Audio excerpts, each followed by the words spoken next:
It was January, and I was renting out a small winter cabin by an ice fishing lake.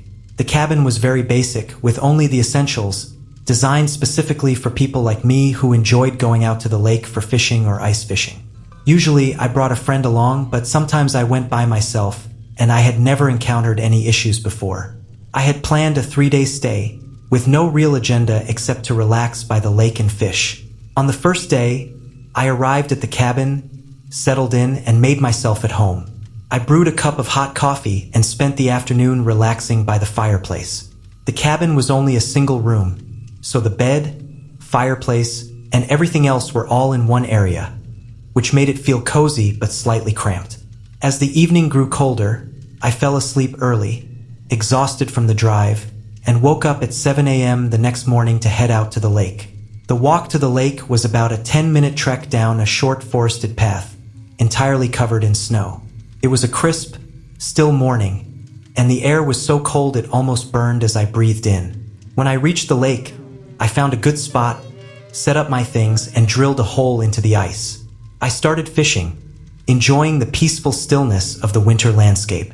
I find it to be really relaxing, though I know many people find it boring. The hours slipped by, and I stayed on the lake for several hours, probably 3 or 4, before packing up as the snow began to pick up and the wind started to blow heavier. As I walked back up the path toward the cabin, I immediately noticed something unsettling. There was a set of footprints in the snow going alongside mine from earlier. They went right up to the edge of the lake where I had been, then turned around and headed back down the path toward the cabin. I felt a sudden unease. Someone had been out here right behind me, possibly watching. My curiosity and caution got the better of me, so I decided to follow the tracks and see where they led. The footprints continued along the path, heading right back toward the cabin, but then, inexplicably, they veered off into the woods. I tried to see where they went, but the snow and trees obscured my view. The tracks continued straight through the woods, and I couldn't shake the feeling that someone was out there, following me, or perhaps waiting for me to follow them. I quickly turned back toward the cabin, my nerves on edge. There was nothing else for miles, as far as I was aware. Whoever this person was, they were out here in the dead of winter, which made the situation all the more bizarre. I hurried inside, bolted the door, and warmed up by the fireplace, trying to shake off the unease gnawing at me. I spent the rest of the evening cooking dinner, keeping the fire going, and reading to distract myself, but the unease never fully faded. About an hour after sunset, I heard movement outside. At first, it was a faint crunching sound in the snow, just barely audible, but it quickly became clear. Someone was walking outside, and they were getting closer. I moved to the window, peering through the frost-covered glass, but I could barely make out the figure approaching. They were wearing thick clothing, covering every part of them, which made it impossible to discern any details about what they looked like. I could see them walk up to the path near the cabin, but instead of passing by, they turned and began walking straight toward the cabin. My heart began to race. I ducked down, crouching low to avoid being seen. I could hear the footsteps growing closer and closer, the sound of snow crunching underfoot steadily advancing until it stopped right next to the cabin wall. The footsteps moved to the side, coming up to the window where I was hiding. I could see their shadow shift, and then, through the frosted glass, I saw a pair of eyes staring right back at me.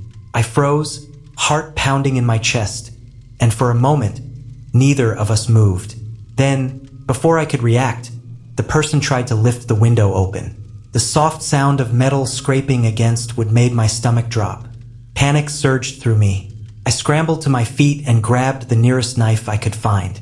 I backed away from the window as the person outside continued trying to open it, their movements becoming more frantic. The snow muffled their efforts, but their persistence was chilling. Suddenly, they stopped, and I heard them turn and run off into the woods, disappearing into the thickening snowfall. I watched through the window as the figure vanished into the distance. The eerie silence that followed was almost deafening. Still shaken, I packed up my things quickly, not wasting another second. I didn't care to figure out who the person was or what they wanted. I knew one thing for sure: they knew I was staying there, and they came back in the dead of night to try and break in. Whatever their intentions were, I knew they weren't good. I left the cabin and ran to my car, heart racing, and drove away as quickly as I could. I never found out who that person was or why they had been out there.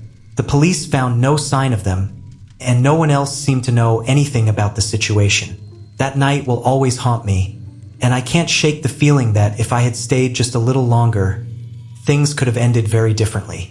I left that place with the uneasy knowledge that I had narrowly escaped something far worse than I could have imagined. And every time I think back to that night, I wonder if the person was still out there, waiting for the next unsuspecting soul to step into the cabin.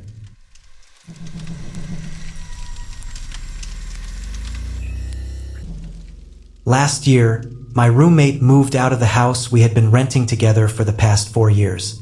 By then, both of us had gotten better jobs and were earning more, so it was only a matter of time before one of us moved out to find a place of our own. After he left, I was able to use more of the space in the house, and I decided to stay there for another year or two. This happened during the early days of December, when our area was going through a week of some pretty bad snowstorms. The office I worked at allowed us to work from home for a few days if we wanted to, and of course I took them up on the offer. I used my old roommate's bedroom as an office and worked throughout the day. But at one point, while I was working, there was a knock at the front door. I left the room and checked who it was. A man stood on the porch in a heavy winter jacket. He didn't seem to be a worker or delivery person of any kind, just some regular guy. I opened the door, immediately hit by a rush of snow and wind. "How can I help you?" I asked. The man smiled and apologized for interrupting my day. He then explained his situation. He said his car had gotten stuck in the snow right on the side of the road next to my house, and he didn't have a phone on him. He asked if he could borrow mine. Obviously skeptical, I told him to give me a minute. I closed the door and went to the other side of the house. I looked out the window at the road he was supposedly stuck on. There was a small SUV that looked like it had slid into the curb and gotten stuck in the snowbank. Now that I was pretty sure he wasn't lying, I grabbed a jacket, threw on some shoes, and went back to the front door. I was still a bit skeptical, but I stood on the porch with him as he used my phone to call his brother. I figured that if he tried to run with my phone or anything else, I could chase after him or stop him from leaving. After a quick call, the man handed my phone back and thanked me, then started to walk away. I went inside and checked the window, seeing the man getting in his car. Thinking everything was settled, I went back to the office and continued working. Around 7 p.m., I felt like I had done enough for the day and decided to take the rest of the night off. It was then that I remembered the man and his car and went to check on it. But I was surprised to see that the car was still there, and I could see the man moving around inside. It had been almost 3 hours by then, which made me wonder how he was still there. Maybe he was waiting for his brother to get off work and pick him up. I didn't know. I went to the kitchen, made some dinner, and then sat on the couch to watch TV. I stayed up until about 9:30, then went upstairs to shower and get ready for bed. I turned the water on and stepped in, but a few minutes in, there was an abrupt and sudden banging on the front door. It was loud and harsh, completely jump-scaring me and putting me into a fear-induced frozen state for a moment. The banging was so loud it was shaking the walls, and I could even feel it across the entire house. I could hear it coming from the front door, and they were hitting it non-stop.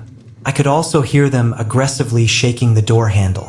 It was such a sudden burst of chaos that it was hard for me to know what to do. I turned off the shower and quickly got dressed. But as I left my room and walked down the upstairs hallway, everything stopped. It was just silent. No more sounds at all. I stopped in place, hearing only the wind from outside and feeling the eerie stillness set in. Slowly, I walked downstairs and approached the front door. Nobody was there anymore. I quickly ran to the window and saw that the car was still there, but the man was not inside of it. Not knowing what to make of any of it, I called the police. When they arrived, they noticed multiple sets of shoe prints in the snow, but they were already covered up by the storm. They took the license plate of the car and found a picture of the owner. From what I could tell, it was the same guy I had helped on my porch. In the following days, they waited for him to turn up, but as far as I know, he never did. It's really disturbing to think about what could have happened that night, right outside my door. Was it the same man desperately trying to get in for some reason, or someone else with more malicious intent? It seems most people think it was the man running from someone and trying to get help, but what happened afterward is still up for debate. Nothing is really known about that night. Where the man is now and what he was running from are just a few questions on a long list that will probably never be answered.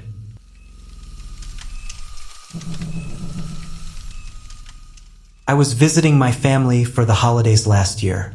They live 15 hours away, and I usually try to tough it out in one long drive. But this year, snow had come early and made driving a lot slower. So, I was prepared to stop at a hotel somewhere along the way. I didn't book anything in advance since I didn't know how far I'd get before wanting to stop.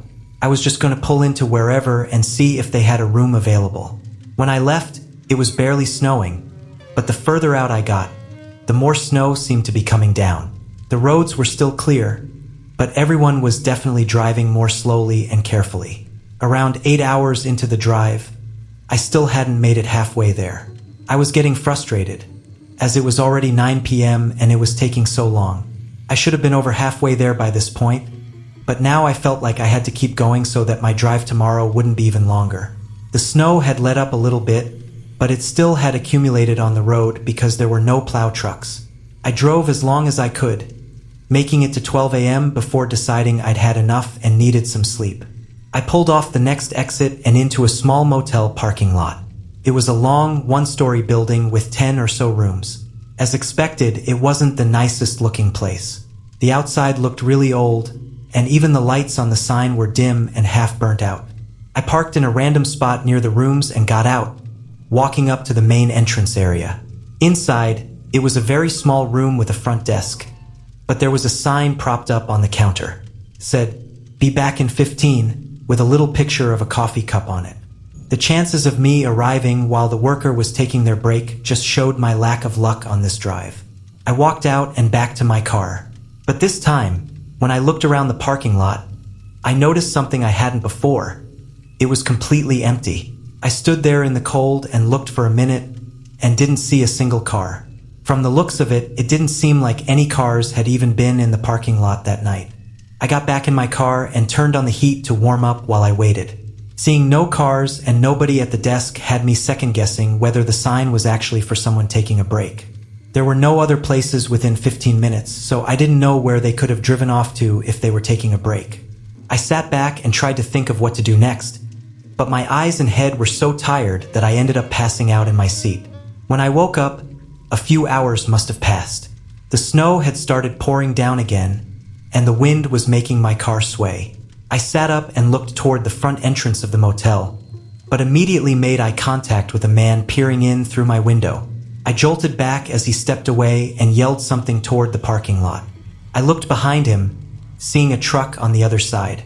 Another man got out of the driver's side and started walking toward the one by me, then walked around my car, trying all the door handles.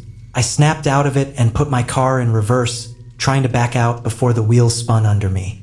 Now the men were moving quicker, one yelling at the other to come over to his side and break the back window. I continued moving my car back and forth, trying to get through the thick patch of snow. But the sudden shattering of the back window only made it harder. I was trying everything now, as one of the men reached in for the door handle. Just when he put half of his body through the window and opened the door, I finally got traction and spun the car around. The man fell out, and the other tried to get in his truck to follow me as I turned the car and made my way out of the parking lot.